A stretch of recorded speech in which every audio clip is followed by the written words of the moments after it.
Hey guys, Rick Stone here from Our Stony Acres. Welcome to my YouTube channel.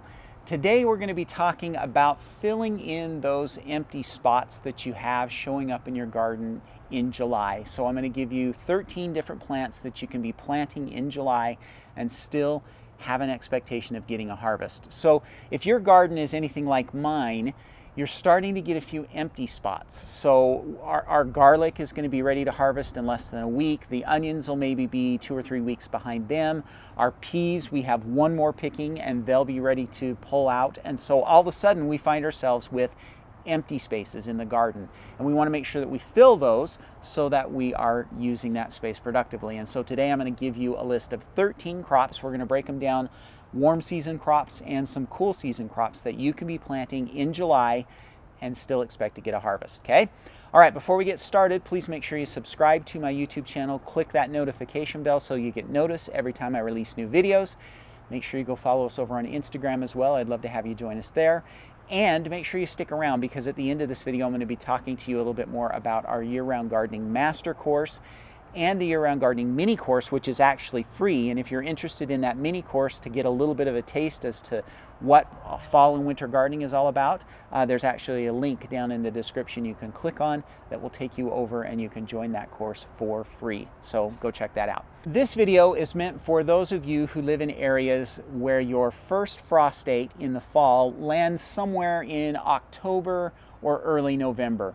So probably if we're talking garden zones, this is really solidly those of you that are 5, 6, and 7, maybe even a little bit of zone 4. But again, garden zones are less important. That frost date is the most important thing. So if you have a frost date in October or early November, this video is for you. So let's talk first about some warm season crops that we can still be planting in July that will fill in and give you a harvest still before the fall cold weather comes. So the first plants on our list would be the summer squashes. So this is things like zucchini, yellow crookneck squash, and Pattypan squashes. All of those usually mature in about 70 to 75 days is when you're going to be getting your first fruit. And so you can plant those directly by seed in your garden in July and still expect to get a decent harvest before your first fall frost. It won't be anywhere near as good as the harvest you would have gotten if you'd planted them in May or June, but you can still get a pretty decent harvest from those summer squashes if you plant some in July. And then related to that is also cucumbers. So same thing with cucumbers. We're usually looking at about 70 days before we see our first fruit. And so you should still have enough time to get a decent harvest of cucumbers before the fall frost comes. Now, next on the list is green beans. So we're getting a little bit too late for the dried beans, like the pintos and the blacks and things like that, but there's still plenty of time for green beans, especially if you choose to plant bush varieties. So the bush varieties are starting to mature in about 70 days, which means you should have plenty of time to get a good harvest of bush beans in the fall.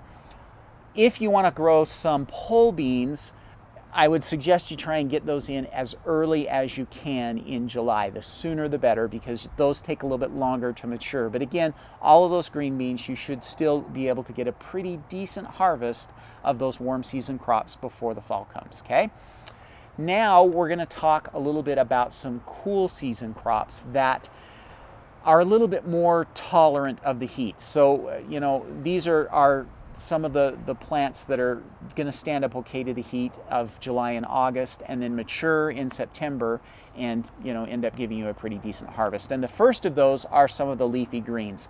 So here we're talking about kale, collards, and Swiss chard. All three of those, you can get them planted directly by seed, or if you've got transplants ready, you can transplant those out as well. And they are going to do well during July and August. They'll grow, and then, when they start to get to harvestable size in September, things should start to cool off. That will actually improve the taste of your crop, and those plants actually should hold out well into the fall and do really well. And once the frost comes, they'll actually sweeten up and even be more flavorful. So great time to be planting kale, collards, and Swiss chard. Also, there are some lettuces that you can be planting in the summertime. Now, we have to be very careful that we choose the right varieties here. So we're going to be choosing lettuces that are called summer crisp varieties, okay? And there are 5 varieties that we want to be looking for by name, and they are Nevada, Magenta, Muir, Cherokee, and Fusion. Those 5 varieties are considered summer crisp varieties. They resist tip burn, they don't bolt as well in the heat, they don't go as bitter, and so those are a good choice if you're looking to have some salads during the summertime. You can get those planted in July. They're going to mature in late August, early September, and will give you a great little crop. So those are a good option for you. Next on the list would be onions, but I want to keep your expectations on the onions that you're going to plant this time of year correct, okay? So if you can find some sets at your local nursery or something like that, you can still plant onions this time of year, but you are planting them for green onions, not for bulbs. This time of year, the day length is all messed up. Onions are very day length sensitive, and so you are not going to get bulbing onions this time of year. Instead, you're going to be just growing them for the tops, for the greens, okay? But you can definitely plant those. They'll grow through the summer months and mature in the late fall and give you a great harvest of green onions that you can use. And then related to those again would be leeks. And so leeks can also be planted in your garden. Here we're going to be planting by seed, and I would recommend that you start those indoors first. So maybe start them under some lights, transplant them out in 60 days. Those will mature in the late fall and early winter, and leeks actually hold up really well to the cold weather, and so you can get those guys in and they'll do really, really well. If you want to baby them out in the garden, it's okay to plant them directly by seed in the garden, but it may be better to start them indoors and then transplant them out later. It's also time to start thinking about a first fall planting of beets, okay? Beets do pretty well in the heat, and again, they're 60 to 70 to 80 days out from maturing, and so they're actually going to mature in the fall.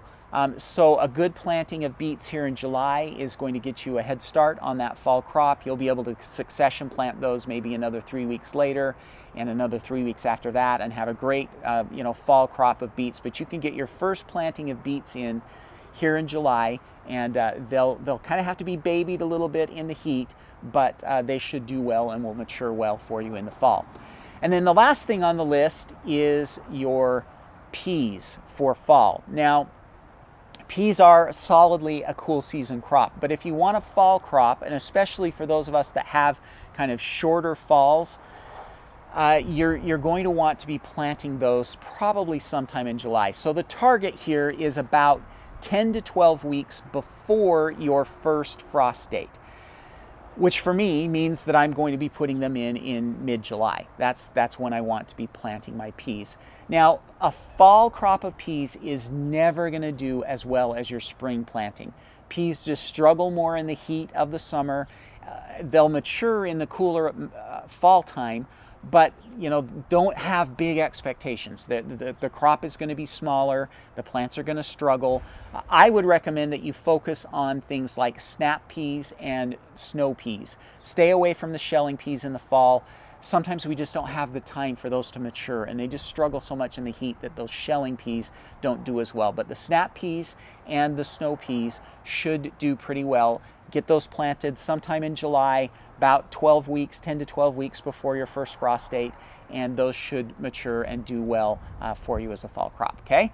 All right, now one other thing that you should be thinking about as well is you should be starting your seedlings for your cabbage family crop.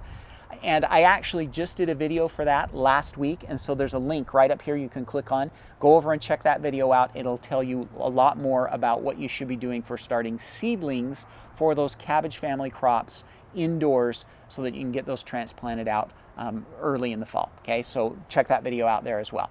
All right, that is all I have for you. 13 crops that you can be planting in July. Hopefully this video was helpful for you guys. I've been doing a lot of these, but boy, you guys have just loved having these planting videos, and so I'll continue to do them because you guys are responding so well to them. So hopefully you enjoyed this one. Before we go, I did want to mention our year-round gardening master course, which is coming up. The first couple of weeks of July is when we have that for sale, and then our mini course, which is free, is also available right now, and that will be available all the way through the month of August. And so you can click on the link down in the description of this video. That will take you over and you can sign up for that year-round gardening mini course for free. It's going to teach you a lot more about fall and winter gardening, and will kind of prep you for the master course, which is also going to be available during the month of July. So go make sure you check that out. If you like this video, please give it a thumbs up. Make sure you subscribe to my YouTube channel and go over and follow us on Instagram as well. In fact, if you've done some planting in July, I'd love you to take a picture and tag me over on Instagram so that I can see what you guys are doing, okay? All right, that's all I have for you for this week. Everybody have a fantastic week. Happy gardening.